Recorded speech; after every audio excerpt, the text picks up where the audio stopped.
Gracias por su tiempo y por, pues, darse cita para platicar esta mañana de este tema tan, tan vasto y tan bonito. Sí, tuvimos la oportunidad de coincidir la semana pasada.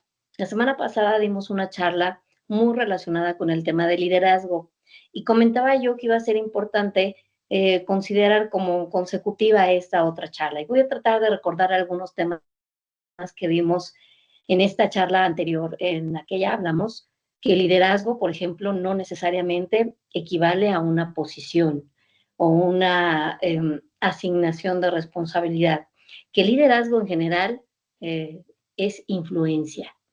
Y la influencia en mayor o menor grado que se ejerce siendo o no siendo el, el, el, el que tiene el cargo o que tiene la posición o la asignación. Influencia ejercemos todos en algún momento de nuestra vida y por tanto tenemos también todas las posibilidades de desarrollar nuestro liderazgo, no importando si tenemos o no una labor asignada con una responsabilidad dentro de una institución o si tenemos el nombramiento, por así decir. Y que la esencia del poder para influir radica en hacer que otros participen con nosotros. Y para hacer que otros participen con nosotros, confluyen un montón de rasgos y cualidades. El sistema de creencias, la capacidad comunicativa, la capacidad persuasiva, que va de la mano con la comunicativa, la de resolver conflictos de manera provechosa o beneficiosa para el equipo o para el objetivo en común. Hablamos de la habilidad, de la lectura del contexto, de la asertividad, de la confianza, que es importante que el líder gane y que sea hacia ambos lados del camino, tanto del líder hacia el equipo y del equipo hacia el líder. Hablamos también de algunos estilos de liderazgo, como el autoritario, que no permite la participación de otras opiniones, funciona más por premios y castigos. El democrático, que contrario al autocrático, pide mucho la opinión en la toma de decisiones de su equipo. Vimos el modelo liberal, que otorga libertad absoluta al equipo porque considera que tienen todas las habilidades, destrezas. Normalmente esto se da cuando el equipo ya está integrado por personas con el mismo grado de profesionalismo. Vimos el burocrático, vimos el carismático. Bueno, no me voy a detener mucho en esto para empezar ya con nuestro tema de hoy. ¿Por qué va relacionada con la influencia positiva? ¿Cómo lideramos positivo? Mencionaba yo en la plática anterior que todos los líderes, hasta el burocrático, que solamente se basa en las reglas, que es muy inflexible y que no busca desarrollar, no tiene por meta desarrollar a los miembros de su equipo, realmente no son malos liderazgos. Hay circunstancias donde ese tipo de liderazgos son súper beneficiosos. O sea, imaginémonos, por ejemplo, en una empresa que maneja residuos peligrosos, por ejemplo, o en un espacio donde se manejan procesos muy estrictos de control de calidad. Por supuesto que un liderazgo burocrático que se basa íntegramente en las reglas y en el cumplimiento de los manuales vale oro. No hay liderazgos realmente malos, por así decir. Discúlpenme. No hay liderazgos malos. Lo que hay es, pues, malos líderes, ¿no? Mencionaba yo que un miembro de un equipo no abandona, cuando se van de una empresa, no abandonan la empresa, no abandonan al equipo, lo que abandonan es al líder. Y me viene muy a propósito comentar el tema de la teoría de las inteligencias múltiples, escrito por Howard Gardner. Algunos lo habrán escuchado probablemente. Es un psicólogo estadounidense que en los años 80 se planteó elaborar, notó que había personas en el mundo que no necesariamente habían hecho estudios en Harvard, en Yale, en Cambridge, y que sin embargo habían desarrollado un éxito en su vida que era muy notable, y empezó a estudiar a qué se debía que habían tenido mejores oportunidades, se habían desarrollado mejor y tenían incluso mejores cualidades personales.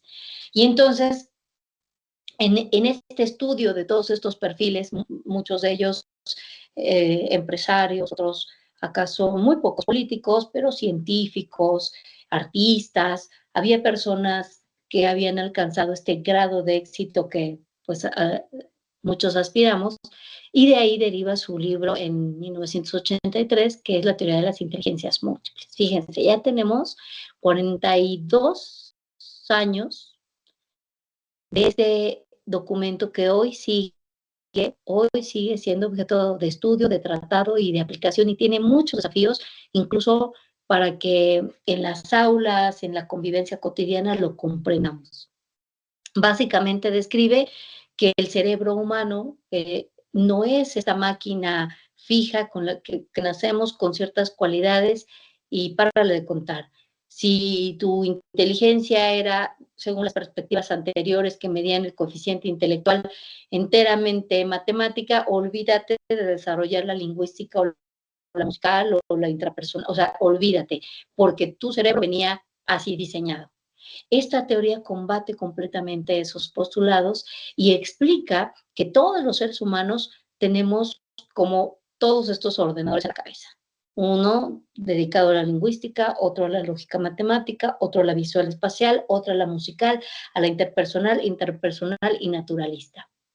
Que algunos tengamos desarrollados más una de estas inteligencias que otra, no descarta o no implica que no tengas la posibilidad de desarrollar otras. Creo que se entiende por los nombres a qué se refiere cada una. Naturalmente, la lingüística, la capacidad de habla, la capacidad de escritura, lógica matemática, todo este pensamiento abstracto, numérico, científico, la visual espacial, en temas de topografía, de geología, el ajedrez, por ejemplo, habla de una inteligencia espacial, la musical, que no corresponde solamente a la habilidad de aprender un instrumento, por ejemplo, sino a los temas de memoria auditiva, identificación de sonidos musicales, bueno, la interpersonal, que es esta capacidad de relacionarnos con otros de manera con inteligencia emocional, que sería otro libro maravilloso que podríamos revisar. La intrapersonal, que consiste en la inteligencia con la que nosotros nos tratamos a nosotros mismos o nos conocemos, viene autoconocimiento, autoconcepto, autoestima, ¿no? Y la naturalista, que a mí se me hace importantísima ahora, en ese tiempo era la menos importante, pero el autor bien lo dijo, que eventualmente al paso de los años esa inteligencia iba a ser una de las más importantes, porque es la de Darwin, la inteligencia darwiniana, que nos permite o nos permitió en algún momento distinguir una planta de otra, una roca de otra, una nube de otra, una especie de otra. Hoy, a la distancia, esta inteligencia naturalista, darwinista o selectiva, como también se le denomina, hoy nos permite, si la desarrollamos, hacer frente a los desafíos que, por ejemplo, nos deja el uso de las redes sociales. Todo este desarrollo tecnológico que hay alrededor nuestro, el impacto tan intenso que tenemos de comercios, de imágenes, de marcas, de contenidos. La inteligencia selectiva nos va a permitir, si la desarrollamos, insisto, si ponemos atención en ella, nos va a ayudar a distinguir un contenido de otro, cuál es más relevante, cuál es más de mayor trascendencia. ¿Vas a comprar un bote de basura? Bueno, entre los 20 opciones que tienes, la inteligencia selectiva te va a ayudar a discriminar de entre muchas opciones aquella que es la adecuada para el contexto, situación, hecho o necesidad que requieras. Y bueno, otra de las cualidades que un líder que tiene intenciones de desarrollarse como un líder positivo, en general, con cualidades, entiendo por un líder positivo el que obtiene resultados a través de un trabajo en equipo. Un resultado obtenido a través de un trabajo en equipo sin trabajar todo esto que estamos hablando, no necesariamente es positivo. Es decir, los resultados no solo se valoran con el alcance de las metas, sino también con el grado de satisfacción de los miembros de nuestro equipo. Para esto, las habilidades blandas juegan un papel importantísimo y creo que sí es importante que en el nivel universitario se desarrollen. No siempre se enseñan, no están en un programa académico, pero se enfrentan en las diversas disciplinas que ustedes desarrollen, la arquitectura, la enfermería, la medicina, la ingeniería, la agronomía, la planeación, lo que sea. En cualquier ámbito en el que ustedes se desarrollen, estarán en contacto con otros compañeros, se vincularán con personas con intereses similares y si les es posible, se los recomiendo, traten también de relacionarse con personas de otras disciplinas del conocimiento. Este involucramiento en proyectos con personas, con más personas, el abanderamiento de causas sociales, por ejemplo, si es que se pueden organizar, si es que tienen un interés colectivo, local, escolar, social, como sea, les va a permitir desarrollar habilidades blandas. Son el resultado de las habilidades sociales, de comunicación, de forma de ser, de acercamiento a otros, y otros factores que hacen a una persona que le facilite relacionarse y comunicarse de manera efectiva. Y en este punto déjenme decirles que en el ámbito laboral, normalmente las habilidades duras, que son las habilidades técnicas, el conocimiento, las destrezas relacionadas con lo que ustedes ven en sus planes de estudio, en sus planes curriculares, esas son las habilidades duras. Al momento en el que ustedes vayan al campo laboral, es muy común que las puertas se abran gracias a las habilidades duras, gracias al currículum y a lo que tú puedes acreditar que sabes. Pero el que esas puertas se mantengan abiertas depende 100% de sus habilidades blandas. Así que no lo echen en saco roto. Esta es una imagen que uso mucho solo para dar una noción de cuántas habilidades blandas tendríamos que empezar a pensar en desarrollar. ¿Cuántas oportunidades tengo, por ejemplo, de ser empático? ¿Cómo ando en el ámbito de mis hábitos? ¿Soy resiliente? ¿Soy creativo? ¿Sé escuchar asertivamente? ¿Estoy comprometido con la mejora continua? ¿Qué tan seguido hago ejercicios de autoconciencia o de autointrospección? ¿Ejerzo liderazgo en el ámbito en el que me desarrollo? ¿Me conduzco con ética? ¿Estoy desarrollando un carácter visionario, respetuoso, tolerante, congruente? ¿Gestiono adecuadamente mi estrés? ¿Soy una persona comprometida? En fin, muchísimas habilidades blandas se involucran en un liderazgo positivo. ¿Qué hay que hacer entonces primero para plantearnos una formación o pues sí, el desarrollo de nuestras capacidades para poder ser líderes positivos? Primero, autentificar el liderazgo. Reconocer que la posición no hace al líder, pero el líder sí hace a la posición. Entonces tendría yo que conocer, por ejemplo, hacer una labor muy de conciencia en qué circunstancias estoy desarrollando mi liderazgo y si mi liderazgo es lo que yo quiero ser, es decir, qué tanto descubrir quién soy realmente hoy y quién quiero ser y establecer la distancia que hay entre lo que soy y lo que quiero ser. ¿De acuerdo? Y si ya ejerzo una labor de liderazgo, una influencia dentro de mi grupo de trabajo, dentro de mi equipo de trabajo o el proyecto en el que me estoy involucrando, ¿cuál es el papel y el rol que estoy jugando ahí? Ser congruentes. Y bueno, pongo esta frase, no me malinterpreten, el ponerse la camiseta, lo pongo porque es lo que siempre he escuchado, ¿no? Es que no te pones la camiseta. Pero el primero que tiene que poner el ejemplo es el líder. Por eso, en la charla anterior comentaba que el líder es un colaborador del equipo, igual que todos. Claro que tiene mayores responsabilidades y tiene habilidades para conducir y guiar la toma de decisiones, pero es un colaborador al fin. Así que, eh, pues dice la frase, las palabras convencen, pero el ejemplo lo arrastra, ¿no? El líder positivo aprecia, quiere, como pongo aquí, quiere en un sentido, quiere a sus compañeros, quiere el proyecto, expresa un afecto por la misión, por el proyecto, está involucrado emocionalmente y al decir que quiere a su equipo no me refiero en absoluto a un concepto romántico, ¿eh? No hablamos del amor romántico, hablamos del ágape.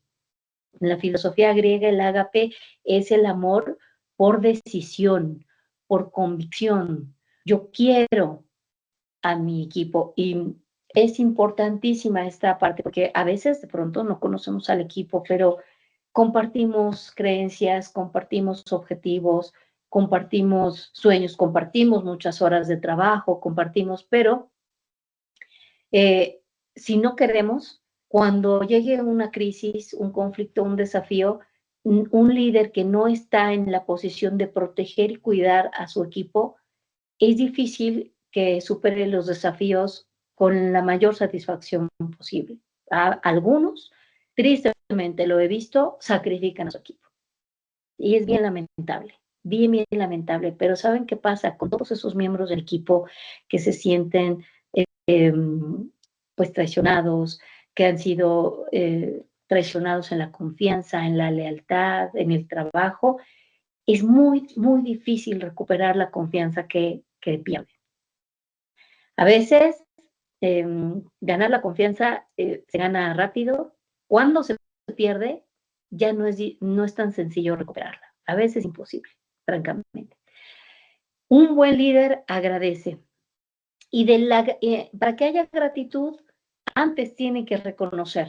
O sea, tiene que reconocer el valor, el talento, las cualidades y la entrega de su equipo. Y por esto es que mencionábamos en la charla anterior cómo es importante conocer a tu equipo, a tus compañeros de trabajo, a tus colegas, porque a lo mejor tienen algunas, o estamos asignando responsabilidades o tareas sin considerar las condiciones o los factores extrínsecos que afectan el desempeño de los miembros de nuestro equipo.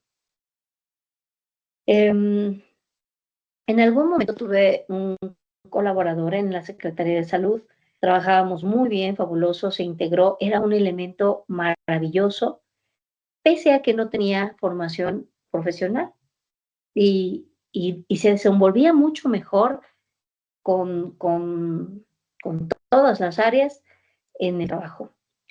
Sin embargo, resultó que este colaborador tuvo una circunstancia de su familia, en algún momento ya lo comenté, si ya me has escuchado antes esta anécdota, la recordarás. Este colaborador tuvieron un tema con el embarazo de su esposa y el bebé venía con una condición congénita. Pese a esta circunstancia, decidieron continuar con el embarazo. La bebé nació naturalmente con muchísimas dificultades y a partir de eso, este compañero empezó a decaer completamente, como es normal, completamente en su desempeño laboral. Sin embargo, yo estaba muy próxima a dejar ese trabajo. Como jefa del área, me iba a ir en pocos meses de ahí.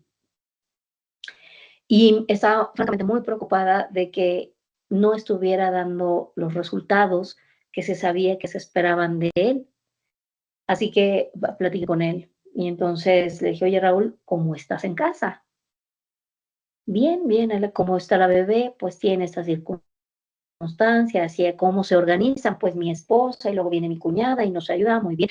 ¿Tienes todo lo necesario? Si tú te necesitan ahí en tu casa para estar haciendo cosas, no, pues no necesariamente. Me comentó, no necesariamente, pues ya mi esposa y ella, la familia, se hacen cargo, luego fabuloso. ¿Sabes cómo sí te necesitan? Te necesitan conservando un trabajo. Lo mejor que tú puedes hacer por tu familia en este momento es conservar tu trabajo.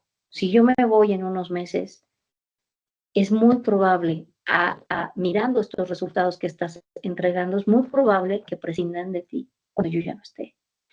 Así que, por favor, te invito a que revises objetivamente cómo puedes mejorar tu desempeño en el trabajo. La circunstancia cambió radicalmente, por supuesto, siguieron teniendo dificultades y eventualmente su nena falleció al año de esta situación. Pero vamos, pongo esto como un ejemplo de querer, de que nos importe la gente con la que trabajamos, que nos importe que estén bien, que que estén seguros en su traslado, que tengan incluso los recursos para cumplir con las tareas que les encomendamos o que les estamos delegando. Así sean tareas, porque muy probablemente si tú eres estudiante, vas a decir, bueno, todavía falta mucho para que yo esté en un ámbito laboral, no importa, cuando aún en el ambiente universitario y en el ambiente académico, tú estás tratando con personas que traen tras de sí un montón de problemas, un montón de batallas y desafíos que no conoces. Si tú aprecias y quieres a estas personas, tu liderazgo va a crecer de muchas maneras. Este líder, además de que aprecia, enseña, desafía y acompaña a los miembros de su equipo. Esto considerando que tenga una preparación mayor, que tenga un conocimiento mayor, que tenga algo, incluso solo si tiene un poco más de información. Pero puede pasar que los miembros del equipo estén más capacitados que nosotros, tengan más experiencia que nosotros. Reconocer incluso eso es importantísimo para un liderazgo positivo. Y bueno, pues la gratitud, habíamos hablado, el patrón de gratitud, cuando reconoces y agradeces lo que se ha alcanzado, las metas conseguidas, los avances significativos o pequeños, entonces el patrón de quejas disminuye. Ay, me voy un poquito más rápido porque luego se me acaba el tiempo. El líder resuelve. Enfrenta los problemas pidiendo apoyo al equipo para resolverlos. Es muy difícil que el líder solamente, él, resuelva las metas o alcance los objetivos él solo. Habrá que ver también la dimensión de las metas y la dimensión de los sueños, pero normalmente cuando los proyectos son más grandes es porque el equipo también es más grande. Entonces, si hubo un conflicto, una situación, algo incómodo, una crisis, un líder auténtico no va a ser una cacería de brujas, no va a decir, a ver, ¿quién es el responsable de esto? Y lo va a poner enfrente de suyo y ahora le responde porque tú fuiste. No, no, no. Inmediatamente reúne y en colaboración con todos asume responsabilidades y resuelve. No acepta chismes. Ay, los chismes tan comunes no van a desaparecer. Por supuesto, deterioran el respeto, la confianza, el aprecio. Cuando a mí me ha pasado esto, cuando me dicen, oye, es que está pasando tal, tal, lo primero que yo pregunto es, ¿lo viste o te contaron? No, es que me dijo fulano. No sirve, no sirve. Conduces a tu compañero a decir, bueno, si te contaron, por favor revisa, supervisa, qué está pasando, qué ocurre, y si consta y esto es real, entonces vienes y platicamos. Si no, no me importa, no me interesa. Ni siquiera abro un espacio para escuchar algo que no está fundado en datos concretos, confiables o cuantificables, que sea ajeno a la realidad del trabajo que nos involucra o que esté basado en suposiciones. Esto no funciona. Bueno, hablamos de nueva cuenta de la confianza. La confianza en un equipo de trabajo es vital para asegurar ese liderazgo de alta influencia. Y el líder debe inspirar y otorgar esta confianza. Les voy a poner un ejemplo. En una mentoría, en una institución, se hacían entrevistas con todos los miembros de la institución y paré en el área administrativa. El área administrativa estaba liderada por una persona muy joven, pero que tenía mucho compromiso, una persona muy disciplinada y que, claro, que estaba buscando crecer dentro de la empresa. Y se enfrentaba a un liderazgo autoritario, autocrático, donde el jefe castigaba y recompensaba, y sí, procuraba el crecimiento con buenas recompensas, pero también con castigos inmediatos, así, poca supervisión, en fin. Cuando revisamos lo que estaba ocurriendo en la empresa, notamos que se aproximaban momentos oscuros y difíciles, Harry Potter, eh, y que esto iba a parar en una crisis. Y entonces yo le digo, bueno, esto que estamos viendo, estas fallos, estas lagunas, ya lo resolviste, ¿qué estás emprendiendo o qué estás pensando, qué estrategias para resolverlas? Me dice, no, porque yo no tomo la decisión. Ah, muy bien. Entonces, la autoridad que ella tenía era parcial y la capacidad de decisión todavía no se la habían entregado. Entonces, todavía la sostenía el líder y había miedo, había, pues sí, no quería ser portadora de malas noticias. Entonces, la verdad es que platico con ella y le digo, mira, esto es una realidad. Si tú no tienes la capacidad de decisión como para emprender soluciones y prevenir este problema, tu función entonces es informar al dueño del estado general de su empresa y de hacerle notar que tiene que poner la atención. Si pese a eso ignora, toma otras decisiones, no lo considera grave, perfecto. Cuando se vaya acercando el momento, tu deber es insistir y en anticipar al jefe sobre estas circunstancias que pueden ocurrir si la empresa continúa sobre ese mismo camino. Si pese a eso el jefe no toma decisiones importantes para resolver de fondo, para prevenir, anticipar y evitar el conflicto, entonces no es tu problema. Tu trabajo está hecho. Y entonces tu trabajo tendrá que consistir en pensar cómo resolver o cómo tener daños menores. Es anticiparte en la medida de tus asignaciones, tus funciones y tu capacidad de decisión, la que te hayan entregado. Y acaso entiendas que en ese punto tu jefe lo que tiene y lo que necesita es esta experiencia negativa. Esa experiencia negativa para que se dé cuenta, y esto lo vamos a ver al final, darse cuenta es importantísimo y a veces solo pasa cuando tocamos fondo. Este no inspirar confianza en nuestros compañeros nos lleva a muchísimos problemas, muchísimos problemas dentro del equipo, relacionales y en muchas ocasiones, como en este caso, financieros. La gestión de los equipos en un liderazgo positivo implica comunicar adecuadamente, por lo tanto, piensa en desarrollar tus habilidades comunicativas, tu oratoria persuasiva, piensa mucho en esto y por eso es que en otra charla que di aquí en algún momento hablábamos de la importancia de hacer apuntes y de cómo hacer apuntes es pensar por escrito. Y entrena tu cabeza para que tengas un pensamiento sistemático y ordenado. Y se te presenta una crisis o un problema y tú tengas esta capacidad de pensar qué va a pasar en una semana, en un mes, en 15 días, si seguimos así, cómo va a ser mi crecimiento, qué problemas enfrento, cuál es el más urgente, cuál es el importante, ¿de acuerdo?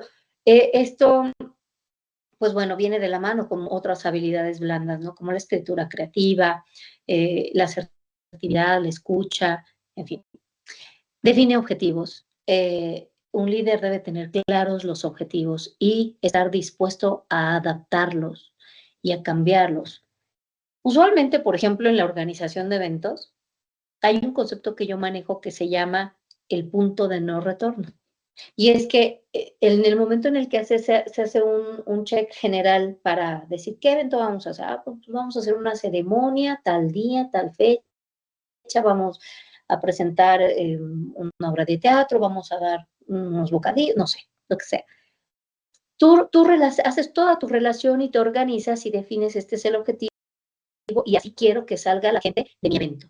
Quiero que salga contenta, satisfecha, quiero que me compre productos, no sé.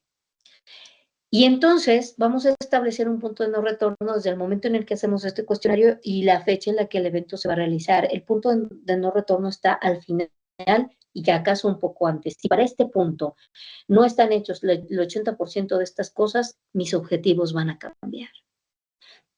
Y entonces voy a adaptar mi evento. A lo mejor lo cambio de lugar, a lo mejor ya no pido patrocinadores, a lo mejor quito 2 números del programa que íbamos a presentar, a lo mejor doy menos cosas, no lo sé. Pero un líder tiene que tener esta dimensión del tiempo perfectamente clara en relación a sus objetivos. Lidera con el ejemplo, no nada más señala y manda y coordina, sino que también se involucra. A veces todas las tareas están distribuidas y el líder pues nada más está viendo una labor de supervisión, de ir con uno y con otro de mis compañeros para ver cómo yo te puedo ayudar a ti a alcanzar la parte de la meta que nos toca, ayuda muchísimo. Y en esa labor construye relaciones. Y relaciones dentro de nuestro equipo y relaciones fuera de nuestro equipo también. Delega con eficacia, fomenta la confianza y ofrece retroalimentación. Fíjense que yo he estado en equipos donde se ofrece retroalimentación terrible, o sea, terminan muy deprimidos todos porque todo es tan malo. Se hizo mal esto, se hizo mal otro, y a veces el líder dice, yo reconozco que, pero entonces terminamos en un grado de desmotivación que no funciona a nadie y no deja de ser una retroalimentación, es un reconocimiento de todo lo que se hizo mal. La retroalimentación también tiene que ser positiva, tiene que ser conducida con inteligencia emocional, en el sentido de, primero voy a reconocer lo que se hizo bien. A veces, fíjense, a veces debo reconocer que yo fui el que dio una mala indicación o que yo asigné una meta y una tarea que no correspondía con la realidad y el contexto de mi colaborador, o que yo pedí resultados en un tiempo que no corresponde con las habilidades o con el alcance de los objetivos que buscamos. A veces el feedback empieza así, con el reconocimiento de los fallos propios y el reconocimiento de que a lo mejor mi colaborador no me comprendió bien las instrucciones y bueno, no comprendimos perfecto, entonces vamos a parafrasear, vamos a dialogar y vamos a establecer otra vez nuevos objetivos y los vamos a supervisar esta vez en acompañamiento. Todo esto que les platico se va a reflejar en una inteligencia emocional grupal. La capacidad para gestionar las propias y las de los demás y encauzar las emociones y encauzarlas en acciones con las que se consiga un objetivo. Cuando nosotros trabajamos y tratamos con otros en un espacio académico, en un espacio laboral, en un espacio comunitario, en uno político, en el que quieras, tratas con emociones todo el tiempo. Si tú puedes y aprendes a distinguir la emoción con la que estamos tratando, con la que incluso la emoción tuya primero, estoy sintiendo muchísimo enojo. El que yo siente enojo y siga discutiendo con mi compañero sintiendo enojo, ¿me va a mejorar la situación? No. Reconocer si el manejo de nuestras emociones es el adecuado, también forma parte de las habilidades que deben desarrollar los líderes positivos. Las emociones propias y las de los demás. Y esto nos lleva a lo que habíamos platicado un poco, que es el liderazgo situacional, que dice aquí es un modelo que se enfoca en la observación y solución de necesidades, adaptando la estrategia de liderazgo a una situación determinada. Ese liderazgo consiste en la adaptación de las formas de conducir. Bueno, tengo aquí, no puedo ver el resto del texto, pero bueno, yo les hablaba al inicio de las habilidades blandas. Las habilidades blandas las podemos representar con un pulpo, ubicarán ustedes un pulpo, que es este molusco, este animalito que tiene una enorme capacidad de adaptación, da al color, al espacio, se expande, se encoge. Bueno, es un animal extraordinario. Algo así son las habilidades blandas y algo así es el liderazgo situacional. Está definido por la capacidad de adaptación de la persona a la meta, a la necesidad, a la crisis, al proyecto, a la persona con la que estamos tratando. Yo me sorprendí mucho recientemente cuando un joven colaborador de una empresa, un joven recién egresado, universitario recién egresado, pues renunció a la empresa porque había sido asignado a un área y esa institución había realizado un evento y en ese evento se le pidió a todo el equipo que movieran sillas del lugar, que después por favor colaboraran en la participación del evento. Y entonces el joven vino, había torcido el tobillo y estaba sumamente molesto porque había sufrido un accidente moviendo sillas. Y entonces yo le comenté, oye, qué pena, por favor atiéndete, mira, revisa en administración, la parte del seguro, y me dice, sí, pero eso no es todo, maestra. ¿Qué pasa? Es que este accidente lo tuve realizando actividades que no corresponden a mis funciones.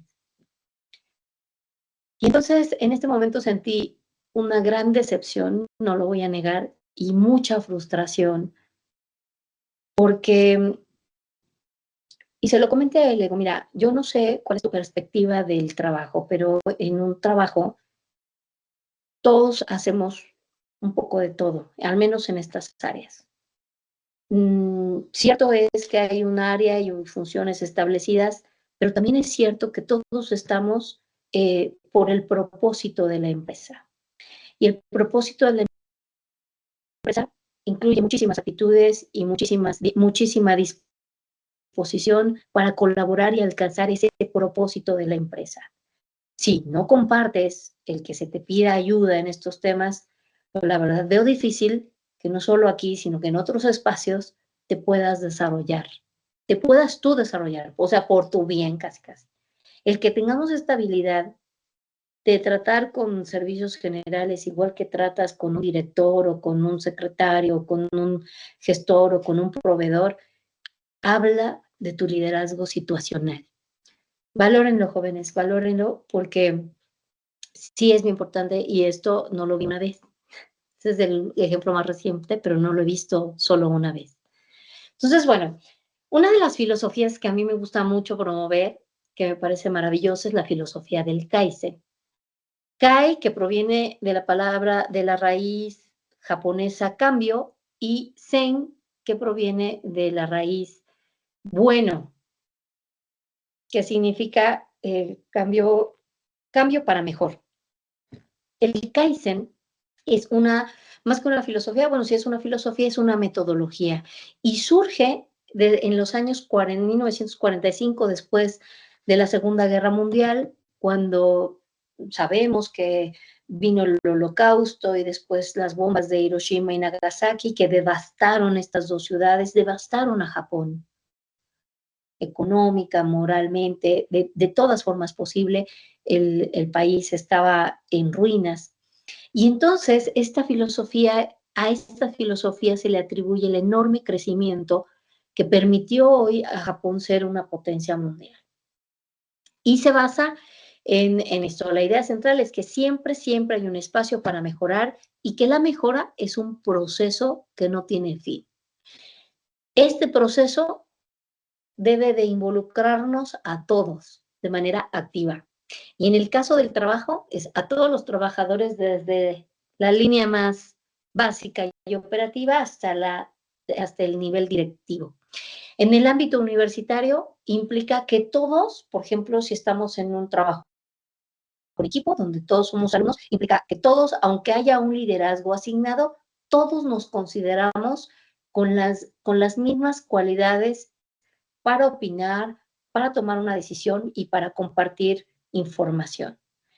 Se basa en que esta mejora continua va a dar lugar a reformas grandes o pequeñas, también pueden ser, y estas mejoras pequeñas, sencillas, rentables, nos van a permitir incrementar o crecer en la empresa, crecer en el proyecto, alcanzar el objetivo, pero no queda en el alcance del objetivo, porque me voy a adelantar un poquito a este apartado en amarillo, donde hay una cultura del crecimiento.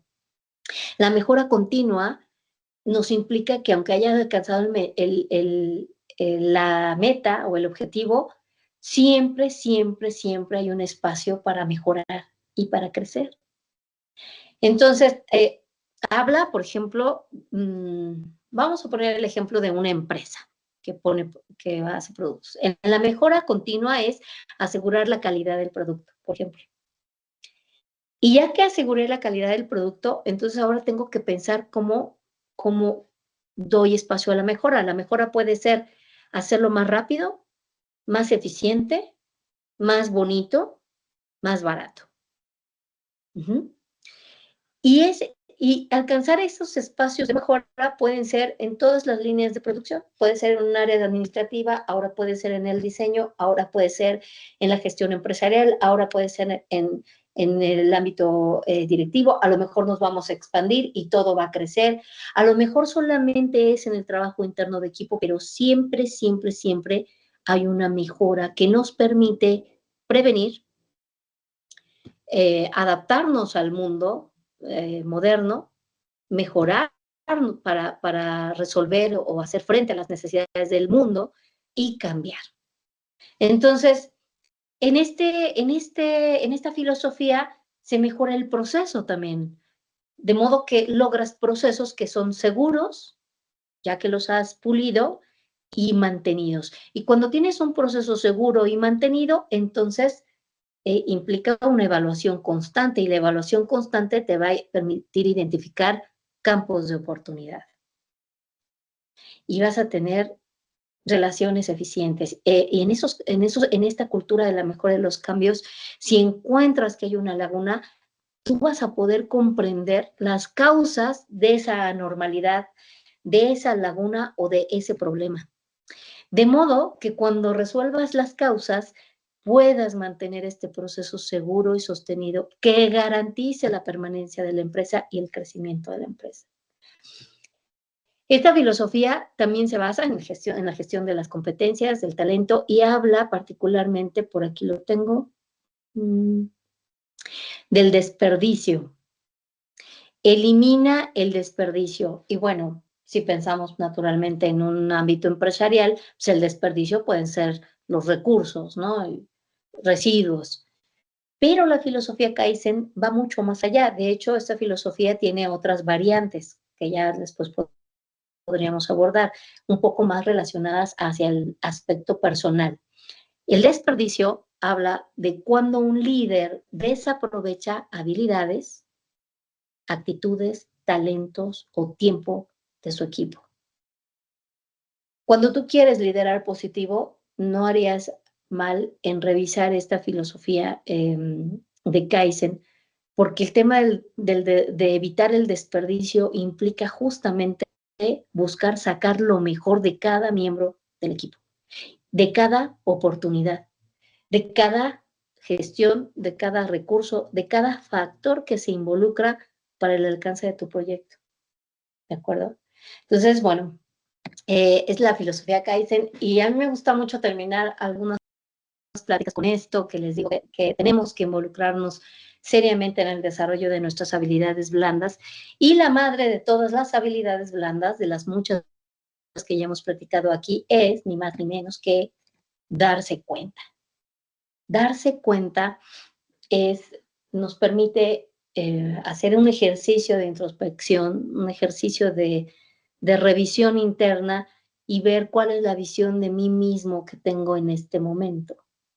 Es mirar al espejo y descubrir quién soy yo realmente en un ejercicio de honestidad y transparencia, quién soy ahora. Y entonces tomar conciencia de las fortalezas que tengo y de las debilidades que tengo y de la distancia que hay entre unas y otras.